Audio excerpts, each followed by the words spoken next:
Hello students, तो हम लोग पिछले क्लास में बात कर रहे थे पोटेंशियल एनर्जी पर। कंटिन्यू करते हैं इसको। कुछ क्वेश्चन देखे थे और कुछ एग्जांपल्स देखते हैं इस पर। लास्ट एग्जांपल जो हम लोग लिए थे वो ऐसा था कि एक चार्ज है यहाँ पर और इनफाइनाइट सेपरेशन से एक दूसरे चार्ज को इसकी तरफ प्रोजेक्ट किया गया है और हम लोग से पूछा गया था कि बताओ मिनिमम सेपरेशन क्या होगा। उसमें ये वाला चार्ज फिक्स रखा गया था और हम बता रहे थे वहां पर कि इस प्रॉब्लम का 3 वर्जन होता है। वो वर्जन 1 था, उससे फिर एक अपग्रेडेड और फिर उससे एक और अपग्रेडेड। ठीक है, तो अब हम लोग उसके टाइप 2 या वर्जन 2 पर हैं, जिसमें कि ये वाला चार्ज फिक्स नहीं है और इनफाइनाइट सेपरेशन से दूसरे चार्ज को इसकी तरफ प्रोजेक्ट किया गया है। सवाल वही है, find minimum gap between the charges. Find minimum gap between the charges. ठीक है, सॉल्व करते हैं। अब क्या होगा कि जब ये चार्ज उसकी तरफ जा रहा होगा तो दोनों का नेचर सेम है, पॉजिटिव नेचर है, तो दोनों एक दूसरे को रिपेल कर रहा होगा। ये इधर इस पर फोर्स इधर लग रहा है और उस वाले चार्ज पे फोर्स उधर लग रहा है। तो जब दोनों एक दूसरे को रिपेल कर रहा है तो उसका स्पीड कम होते जाएगा जैसे जैसे वो पास में आएगा, और ये वाला चार्ज क्योंकि अब ये फ्री है मूव करने के लिए तो ये इधर भागना स्टार्ट करेगा। तो ये वाला चार्ज इधर भागेगा और ये वाला चार्ज आगे जा रहा होगा विद डिक्रीजिंग स्पीड। तो अब क्या है कि मिनिमम गैप हमको बताना है। पिछली बार सिचुएशन बहुत आसान था कि भाई ये फिक्स था तो मिनिमम गैप कब आएगा जब ये रुक जाएगा। इस बार थोड़ा सा बदल गया। तो अब क्या हो रहा होगा कि ये कैपिटल Q, सपोज ये स्पीड गेन कर लिया v1 और इसका स्पीड हो चुका है v2। ठीक है, इसका स्पीड v2 और ये v2 जो है definitely it will be less than v0 क्योंकि इसका स्पीड डिक्रीज करते जा रहा है। ठीक है, तो v2 is less than v0। अब क्या है, शुरुआत में अगर देखा जाए तो दोनों के बीच का गैप कम हो रहा है। गैप कम क्यों हो रहा है? क्योंकि इसका वेलोसिटी v0 है, इसके पास 0 है, तो ये आगे आ रहा है, ये करीब आ रहा है और अब ये दूर नहीं जा रहा है क्योंकि इसका वेलोसिटी 0 था। धीरे धीरे ये दूर जाना स्टार्ट किया, इसका वेलोसिटी कुछ कम हुआ, v0 से घट के v2 और इसका 0 से बढ़ के v1। लेकिन ये जो v2 है अभी भी ये उसके वेलोसिटी से अगर ज्यादा है, v2 का वैल्यू अगर v1 से ज्यादा है तो अभी भी गैप क्या हो रहा होगा? कम, क्योंकि अगर मान लो इसका स्पीड लेट्स एग्जांपल 10 मीटर पर सेकेंड है और ये 5 मीटर पर सेकेंड है, तो ये 10 मीटर आगे जा रहा है और ये 5 मीटर ही आगे जा रहा है, तो गैप अभी भी क्या हो रहा है? डिक्रीज कर रहा है। ठीक है, तो गैप जो है वो कब तक डिक्रीज करता रहेगा? मतलब सिचुएशन ये है कि पहले हमको ये सोचना है कि मिनिमम गैप के टाइम पर कंडीशन क्या होना चाहिए, क्या सिचुएशन होगा eight the time of minimum gap, तभी हम लोग आगे प्रोसीड कर पाएंगे। उसके बाद तो इक्वेशन लगाना है, तो पहले उस कंडीशन तक तो पहुंच जाए। तो जब ये v2 से अप्रोच कर रहा है और ये v1 से आगे जा रहा है, तो जब तक v2 का वैल्यू ग्रेटर देन v1 है, इसका पीछे वाले का वेलोसिटी आगे वाले के वेलोसिटी से ज्यादा है, ये गैप डिक्रीज होता रहेगा। और समय के साथ क्या हो रहा है? इसका वेलोसिटी और कम हो रहा है और इसका वेलोसिटी और बढ़ रहा है। So at the time of minimum gap के टाइम पर क्या होना चाहिए? दोनों का वेलोसिटी सेम हो चुका होगा। काइनेमेटिक्स जब हम लोग पढ़ते हैं तो उस समय इस कंडीशन का बात भी किया जाता है कि स्ट्रेट लाइन मोशन में, और अगर नहीं पता हो तो अभी नोट्स में इस बात को नोट कर लेना है ना। In a straight line motion if relative velocity of two particles is 0 then gap between them is either maximum or minimum। Straight line motion में अगर दो पार्टिकल का रिलेटिव वेलोसिटी 0 है, तो रिलेटिव वेलोसिटी 0 है तो उस मोमेंट पर या तो गैप दोनों के बीच का मैक्सिमम होगा या फिर दोनों के बीच का गैप मिनिमम होगा। अब दोनों में से क्या है, मैक्सिमम है या मिनिमम है, ये डिपेंड करता है सिचुएशन पर। मतलब अगर पहले गैप बढ़ रहा था तो बढ़ते बढ़ते वो उस समय मैक्सिमम पे पहुंचा होगा, अगर गैप घट रहा था तो घटते घटते वो मिनिमम पे पहुंचा होगा। ठीक है, तो ये डिपेंड करता है सिचुएशन पर एक बात श्योर है कि अगर स्ट्रेट लाइन मोशन में रिलेटिव वेलोसिटी जीरो हो गया दो पार्टिकल सिस्टम का, इसका मतलब डेफिनेटली उस समय गैप या तो मैक्सिमम है या फिर मिनिमम है। तो जब तक इसका वेलोसिटी ज्यादा था गैप डिक्रीज कर रहा था, तो eight the time of minimum gap relative velocity is zero. Relative velocity zero होने का मतलब है कि दोनों का वेलोसिटी सेम हो चुका है, मतलब इसके पास v है तो इसके पास भी v है। अब गैप कम होना बंद हो चुका है ना। इसके बाद क्या होगा, देखो इसके पहले तक दोनों का वेलोसिटी सेम हुआ ना, इसके पहले तक गैप डिक्रीज हो रहा था, इसके बाद क्या होगा, दोनों एक दूसरे को रिपेल कर रहा है तो इसका वेलोसिटी और बढ़ेगा और इसका वेलोसिटी और घटेगा, तो अब दोनों के बीच का गैप बढ़ना स्टार्ट हो जाएगा। तो उसके पहले तक क्या हो रहा था, दोनों के बीच का गैप घट रहा था, घटते घटते जब दोनों का वेलोसिटी सेम हुआ तो गैप मिनिमम हुआ और उसके बाद गैप बढ़ना स्टार्ट हो गया। तो गैप घट रहा था, घटते घटते एक समय के बाद गैप बढ़ना स्टार्ट हो गया। तो मिनिमम गैप क्या है, जिस समय गैप बढ़ना स्टार्ट हुआ जस्ट उस मोमेंट पर जो गैप है वही मिनिमम गैप है।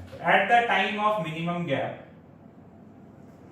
रिलेटिव वेलोसिटी जीरो हो चुका है। ये q, यहां पर ये q, इसका वेलोसिटी सपोज v, ये वेलोसिटी v, और यहीं पर रिलेटिव वेलोसिटी जीरो होने का मतलब है कि दोनों का वेलोसिटी सेम है, तभी रिलेटिव वेलोसिटी जीरो होगा। v1 माइनस v2, v1 और v2 का वैल्यू इक्वल है और इस समय दोनों के बीच का सेपरेशन है सपोज r। तो अब हमको ये कैलकुलेट करना है r। ऐसा जितना भी क्वेश्चन है कि इतने वेलोसिटी से फेंके हैं मिनिमम गैप क्या होगा, या इतना वेलोसिटी से फेंके हैं तो कितने वेलोसिटी से फेंका जाए कि वो एस्केप कर जाए, है ना, या इतने हाइट तक पहुंचाने के लिए, इतनी दूरी तक पहुंचाने के लिए कितना वेलोसिटी देना होगा। ठीक है, समझ रहे हो कि कुछ वेलोसिटी से फेंके हैं तो मिनिमम गैप क्या होगा, या मिनिमम गैप के लिए कितना वेलोसिटी देना होगा, इतने वेलोसिटी से किसी चीज को फेंके हैं तो कितनी दूर तक जा सकता है। ऐसा जितना भी सवाल होता है, ऐसा सवाल या तो ग्रेविटेशन में दिखता है या फिर इलेक्ट्रोस्टैट में दिखेगा, वहां पर एनर्जी कंजर्वेशन का इक्वेशन तो श्योर लगना है। जैसे ग्रेविटेशन में होता था कि प्लैनेट के सरफेस से, अर्थ के सरफेस से एक पार्टिकल को ऊपर उछाल दिए हैं विद सम वेलोसिटी, तो बताओ कितना मैक्सिमम हाइट अटेन कर लेगा। ठीक है, या फिर उसको एक पार्टिकल को कितने वेलोसिटी से फेंके कि वो एस्केप कर जाए, मतलब वापस नहीं लौटे।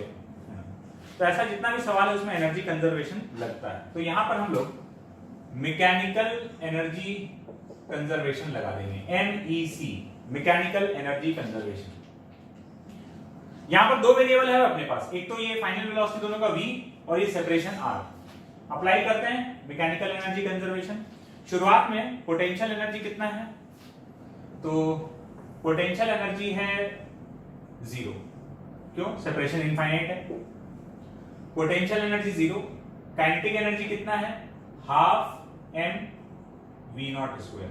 बाद में इस सिस्टम का पोटेंशियल एनर्जी कितना हो गया, k q अपॉन r, और kinetic energy half m v square, ये इस वाले चार्ज का, और इसके पास मास कितना है 2m, ये 2m, और इसका मास है m, तो half m v square plus half 2m into v square. तो ये अपना इक्वेशन बन गया। अब एक प्रॉब्लम है, प्रॉब्लम ये है कि यहां पर एक इक्वेशन तो बन गया लेकिन इसमें वेरिएबल दो है, क्या, एक तो r है और दूसरा v है। तो एक और इक्वेशन चाहिए। इसके पिछले वाले सवाल में एक ही इक्वेशन से काम चल गया था, अब यहां पर दो वेरिएबल है तो दो इक्वेशन चाहिए। दूसरा इक्वेशन हम लोग क्या बना सकते हैं, तो अब दूसरा इक्वेशन हम यहां पर बना सकते हैं LMC, लीनियर मोमेंटम कंजर्वेशन। इस सिस्टम पर अगर देखा जाए, सिस्टम में इस Q और Q को मिला है, इस सिस्टम को अगर देखा जाए तो there is no external force. दिख रहा है, जो इलेक्ट्रोस्टैटिक फोर्स लग रहा हो तो इंटरनल हो गया, बाहर से कोई फोर्स लग ही नहीं रहा है, और जब बाहर से कोई फोर्स नहीं लग रहा है तो सिस्टम का लीनियर मोमेंटम जो है वो कंजर्व रहेगा। तो लगा देते हैं LMC। इसके पिछले वाले क्वेश्चन में इसको फिक्स करके रखा था, तो फिक्स करके रखने वाले को एक्सटर्नल फोर्स लगाना पड़ रहा था, इसलिए पिछली बार सिस्टम का लीनियर मोमेंटम कंजर्व नहीं था। तो लगा देते हैं एलएमसी। शुरुआत में मोमेंटम है m इंटू वी नॉट, इस वाले चार्ज का है 0। बाद में m into V plus 2m into V, दोनों का वेलोसिटी सेम हो चुका है। तो v का वैल्यू आ गया v0/3। ये तो इसका कॉमन वेलोसिटी आ गया सिस्टम का। अब इसको उठाकर हम लोग वहां पुट कर देंगे तो r का वैल्यू आ जाएगा हाफ m v0 स्क्वायर। इसका वैल्यू इसमें पुट कर रहे हैं इक्वेशन में, k q/r प्लस ये total half mv square plus ये half into 2m into V square, ये टोटल हो जाएगा half into 3m m plus 2m into V square, मतलब v0 स्क्वायर/9। तो k q/r ये एक तरफ रखे और बाकी सारा सामान दूसरी तरफ, तो हाफ m v0 स्क्वायर और ये वाला इधर आ गया माइनस m v0 स्क्वायर/6। तो इसका वैल्यू हो जाएगा 3 माइनस 1 m v0 स्क्वायर/3। तो q का वैल्यू, r का वैल्यू हो गया 3k q upon m v0 square.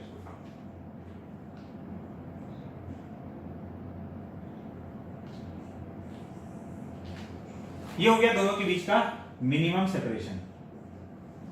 बात क्लियर है?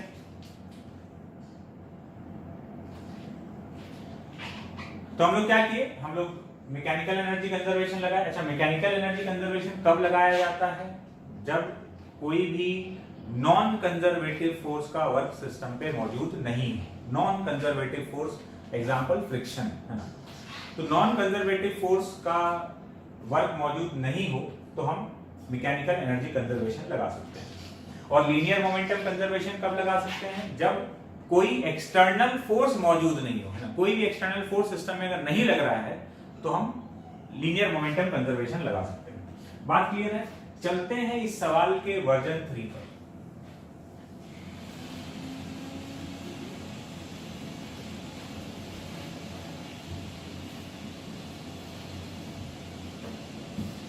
इस बार है कि ये एक चार्ज है Q, मास m, इसको फेंका गया स्पीड v0 से, और यहां पर एक चार्ज Q है जो कि फिक्स्ड है। लेकिन इस बार इस चार्ज को, जैसे पिछली बार कहते हैं कि चार्ज का जो वेलोसिटी है सीधा उसकी तरफ था, इस बार इधर नहीं है। इसका जो वेलोसिटी वाला लाइन है वो यहां से ये वाला सेपरेशन d है, और ये इनफाइनाइट सेपरेशन से यहां से फेंका गया है, इनफाइनाइट दूरी से फेंका गया है। लेकिन इसके वेलोसिटी वाले लाइन में, वेलोसिटी वाले जो लाइन है उसका इस पॉइंट चार्ज से जो डिस्टेंस है ये d है। सीधा इसकी तरफ नहीं टारगेट कर रहा है, ये ऊपर किसी लाइन के अराउंड मूव कर रहा है। इस तरीके से फेंका गया है। समझ गए? पहले वाले सवाल में क्या था, डायरेक्टली इसको एम करते हुए मारा गया था। इस बार ऊपर की तरफ फेंका गया है। फेंका गया है इनफाइनाइट सेपरेशन से। Find minimum gap between the charges. Find minimum gap between the charges. Solve करते हैं। इस बार क्या है कि सिचुएशन थोड़ा बदल चुका है, और थोड़ा नहीं काफी बदल चुका है। इस बार पहले मोशन को एनालाइज करते हैं और सिचुएशन समझते हैं कि मिनिमम गैप कब आएगा, है ना। पहले तो एक बार वो सिचुएशन आइडेंटिफाई कर लें कि मिनिमम गैप वाला क्या है, उसके बाद हम लोग आगे प्रोसीड कर सकते हैं। तो देखते हैं, क्वेश्चन क्लियर है? हम इसको हटाकर अब सॉल्व करते हैं।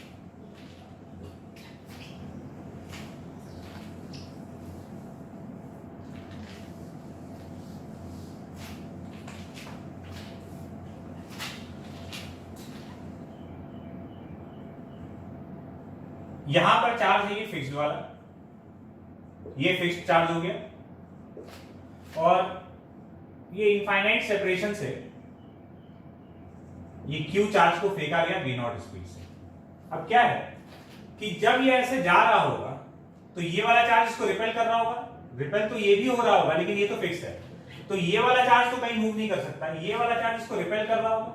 जब रिपेल कर रहा होगा, ऐसे धकेलने का कोशिश कर रहा होगा, तो ये ऐसे सीधे लाइन पे नहीं आके ऐसे मुड़ने लगेगा। तो इस पहली बात तो जो इसका पाथ है वो पाथ इस टाइप का होगा। क्यों? ये सीधे लाइन पे आ रहा था लेकिन ये इसको रिपेल कर रहा है, रिपेल कर रहा है तो ये इसको धकेलते इसका पाथ मोड़ देगा और ये ऐसे किसी कर्व पाथ पे जाने लगेगा। अब हमको बताना है कि मिनिमम गैप क्या है। यहां तो v नॉट वेलोसिटी से फेंका गया था। अब देखो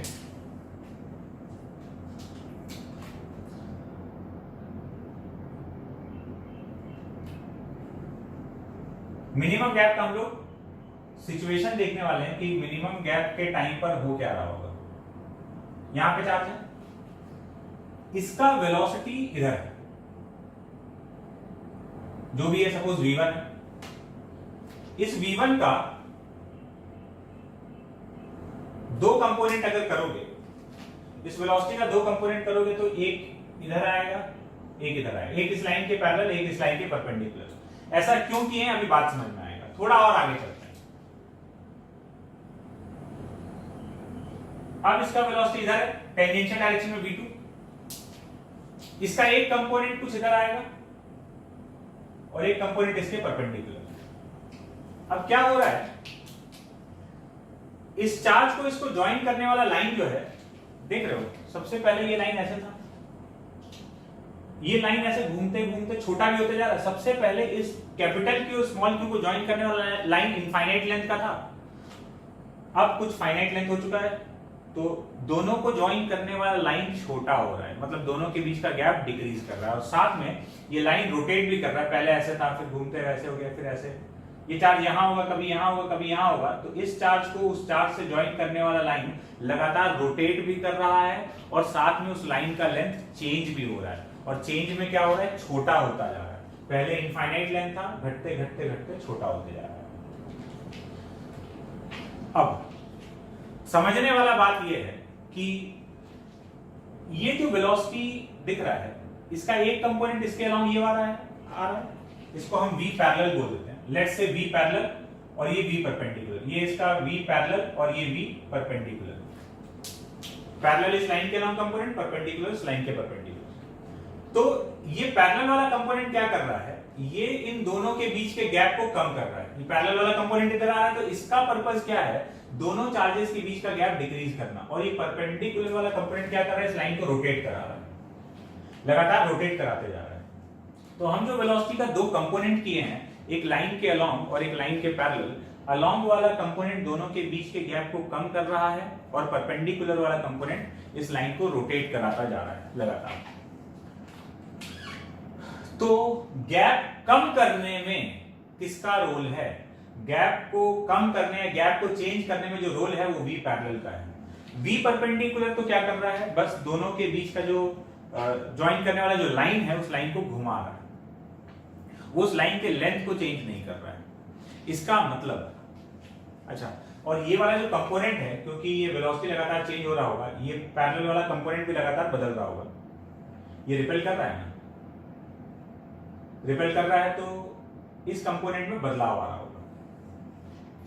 कब मिनिमम गैप होगा, मिनिमम गैप तब होगा, देखो अब हम मिनिमम गैप वाला सिचुएशन ड्रॉ करने वाले। मिनिमम गैप तब होगा जब ये इसके अलोंग आना बंद कर दे, मतलब जो v पैरेलल है वो घटते घटते अगर जीरो हो जाए तो इस चार्ज का जो इसके अलोंग वेलोसिटी होगा वो खत्म हो जाएगा, और खत्म हो जाएगा तो उसके पास आने का जो उसका टेंडेंसी है वो खत्म हो गया, मतलब उस समय जो गैप है वो मिनिमम होगा।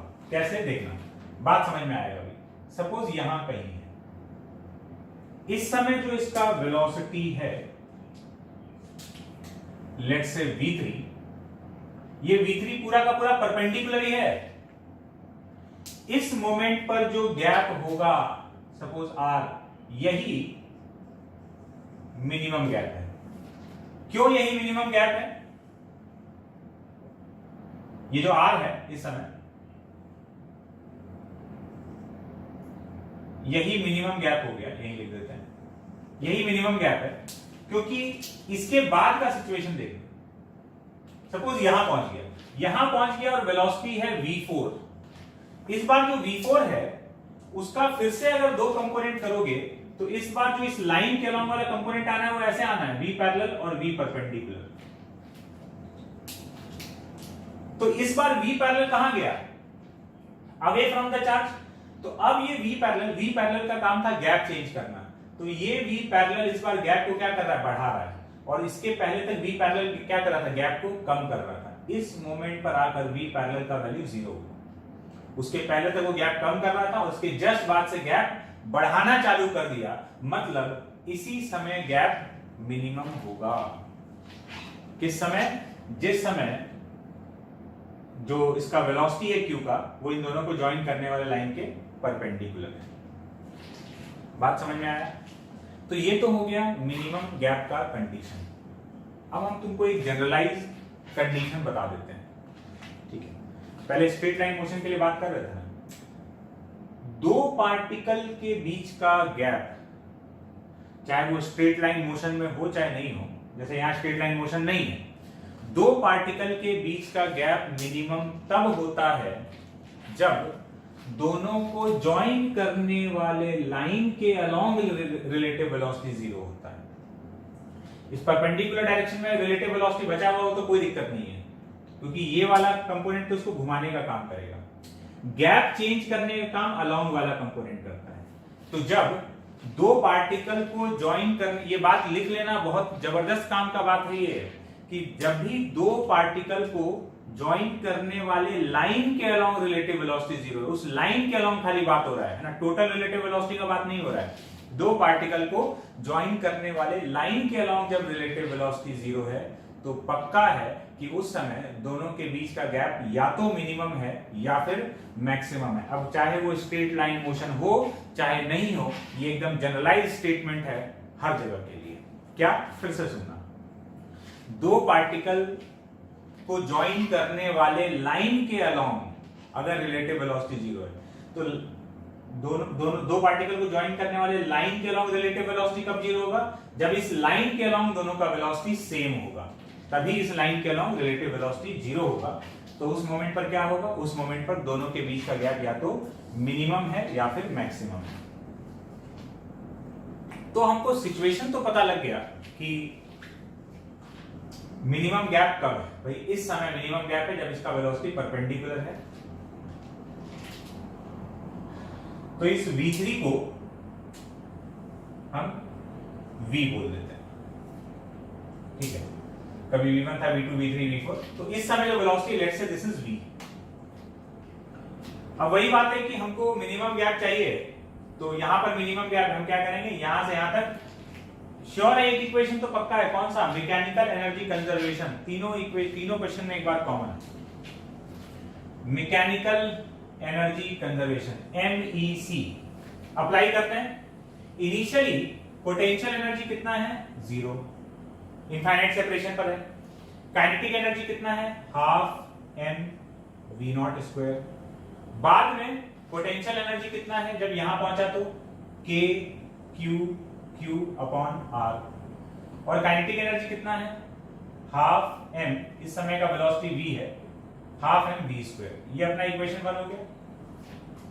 फिर से वही बात है कि दो वेरिएबल है, कौन कौन सा, एक तो v है और दूसरा r है। ये दो वेरिएबल अपने पास खड़ा है इस समय। एक और इक्वेशन चाहिए, एक इक्वेशन हम लोग बनाए, दूसरा इक्वेशन कहां से लाएंगे, सोचते हैं। क्या हम लीनियर मोमेंटम कंजर्वेशन लगा सकते हैं? इस क्वेश्चन में भी एक ट्विस्ट बाकी है जो कि आने वाला है। क्या हम लीनियर मोमेंटम कंजर्वेशन लगा सकते हैं? बिल्कुल नहीं। क्यों? क्योंकि सिस्टम पर एक्सटर्नल फोर्स 0 नहीं है। क्यों नहीं है? इसको फिक्स करके रखा गया, तो यहां पर LMC तो नहीं लग सकता। तो अब यहां पर क्या लगने वाला है, यहां पर लगने वाला है, हो सकता है तुम्हारे लिए एकदम अनएक्सपेक्टेड हो जाए कि अरे यहां पर भी आ गया। बिल्कुल, इसमें लगेगा AMC। तुम पूछोगे सर ये AMC क्या है? Angular momentum conservation. यहां पर एंगुलर मोमेंटम कंजर्वेशन लगेगा। रोटेशन आ गया थोड़ा सा। कैसे एंगुलर मोमेंटम कंजर्वेशन लगेगा देखना।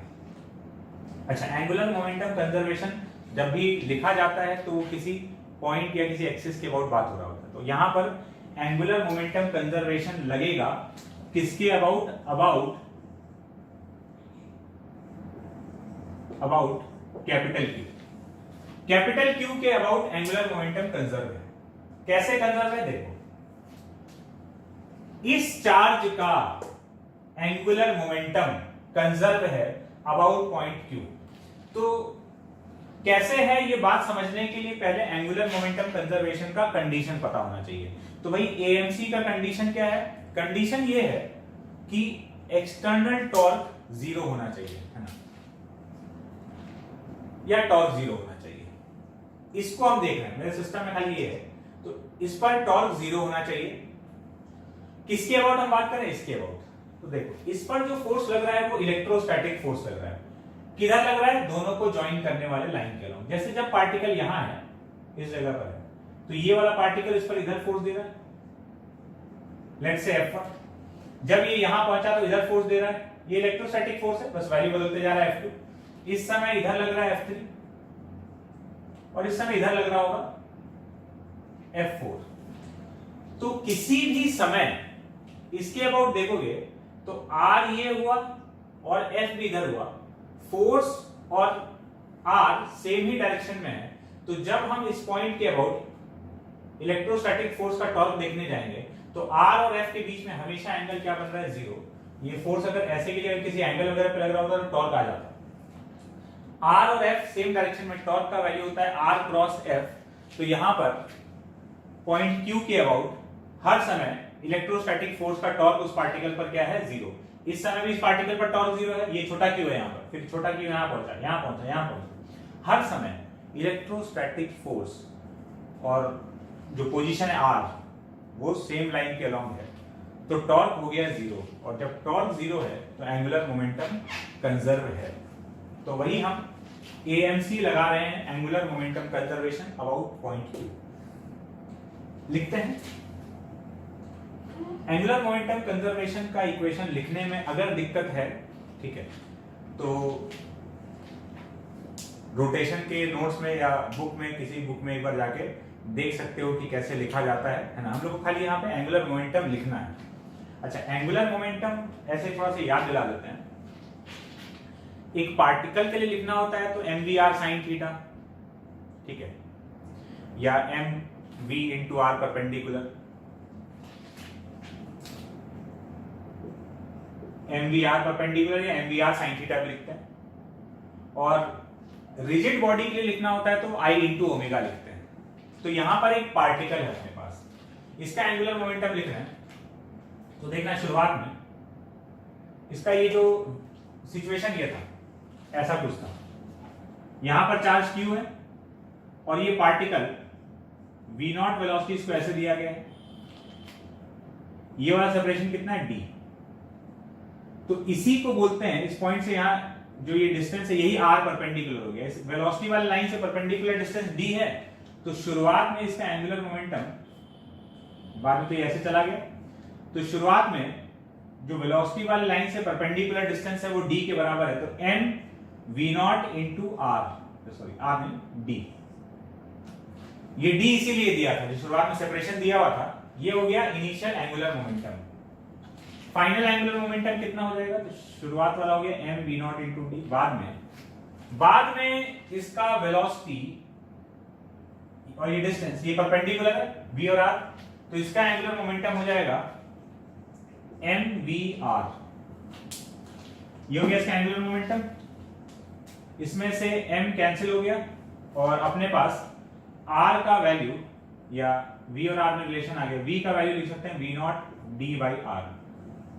ये हो गया इक्वेशन नंबर 2 और ये अपना इक्वेशन नंबर 1। यहां से v का वैल्यू उठाकर इसमें पुट कर देंगे और सॉल्व कर लेंगे तो हमको r का वैल्यू मिल जाएगा। बात क्लियर है? ठीक है, इक्वेशन बन चुका है। करना क्या है? सिर्फ यहां से v का वैल्यू उठाकर इसमें पुट कर देना है।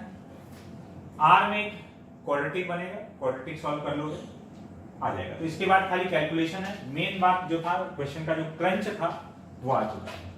तो यहाँ इस क्वेश्चन में समझने के लिए दो बात, आगे तुम कर लोगे है ना, उसमें वैल्यू पुट करना, v का वैल्यू आ जाएगा। यहाँ दो बात, पहला बात तो ये कि ये सिचुएशन समझना कि मिनिमम गैप कब आएगा, और दूसरा बात ये वो जो एंगुलर मोमेंटम कंजर्वेशन वाला इक्वेशन लगाना, ये दो टर्निंग पॉइंट था क्वेश्चन का। ठीक है, चलते हैं आगे, हटाते हैं इसको।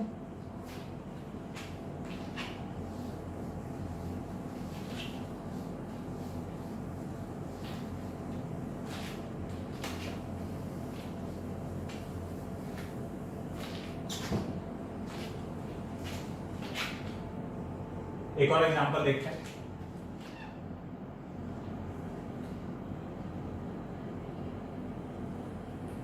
ये एक चार्ज रॉड है, इस पर चार्ज Q है, इसका लेंथ L है। यहां से R डिस्टेंस पर एक चार्ज रखा गया small q। Find potential energy of small q due to capital Q।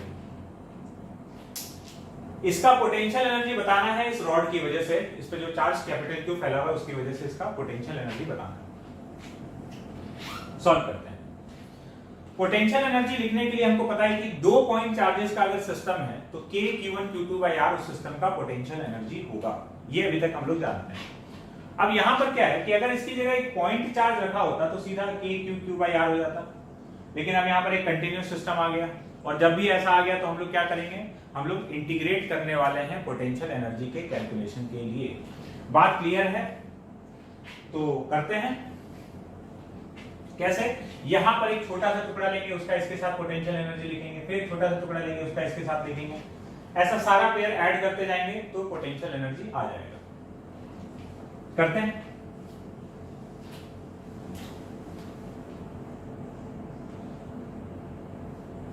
ये वाला सेपरेशन अपने को R दिया हुआ था, ये वाला गैप, ठीक है। यहां से x डिस्टेंस पर एक एलिमेंट लिए dx, इस dx एलिमेंट पर चार्ज है dq, ये dq चार्ज हो गया, यहां q। तो इस पेयर का पोटेंशियल एनर्जी कितना हो जाएगा, इस पेयर का पोटेंशियल एनर्जी हो जाएगा k q into dq upon x, इसको लिख लेते हैं du, ये इस पेयर का पोटेंशियल एनर्जी हो गया। छोटा सा चार्ज है तो ये स्मॉल पोटेंशियल एनर्जी आ गया du। इसमें dq का वैल्यू क्या है, तो q बाई l हो गया charge per unit length, q by l into dx। l length पर चार्ज q है तो यूनिट लेंथ पर कितना होगा q बाई l, तो dx लेंथ पर कितना होगा q by l into dx। बात समझ में आ रहा है क्या? q by l into dx, तो यहां पर लिख देंगे k into q by l into dx upon x।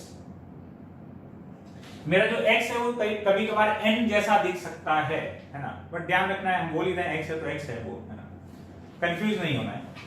अब इसको इंटीग्रेट कर लेते हैं तो इस चार्ज की वजह से इसका पोटेंशियल एनर्जी आ जाएगा u is equals to k q upon l, constant वाला सामान बाहर निकाल लिए, इंटीग्रल dx अपॉन x, और x का एलिमेंट कहां से कहां तक जाएगा, पहला एलिमेंट कहां मिला तुमको, पहला एलिमेंट मिला r डिस्टेंस पर, ये वाला, और आखिरी एलिमेंट r प्लस l पर, तो लिमिट जाएगा r से लेकर r प्लस l। इसको इंटीग्रेट कर लेंगे तो u is equal to, integrate करना आता है क्या, k q by l ln x from r to r plus l, so u is equal to k q by l ln r plus l by r। ये आ गया इस system का electrostatic potential energy. बात clear है? अब क्या है कि ये तो एक रॉड और एक पार्टिकल का पूछ लिया, ठीक है, ये अपना काम हो गया, हम लोग से जो पूछा था वो हम लोग बता दिए। लेकिन फिर हम लोग के दिमाग में एक चीज आया, वो चीज आया कि अगर ये काम लगातार ही आगे भी ऐसे करते रहेगा तो बहुत दिक्कत क्रिएट कर सकता है मतलब यहाँ तो एक रॉड दिया, फिर और कोई कंटिन्यूअस ऑब्जेक्ट देके पूछ लेगा कि बताओ पोटेंशियल एनर्जी कितना है, फिर कोई और कंटिन्यूअस ऑब्जेक्ट देके पूछेगा बताओ पोटेंशियल एनर्जी कितना है। मतलब कैसे, मतलब ऐसे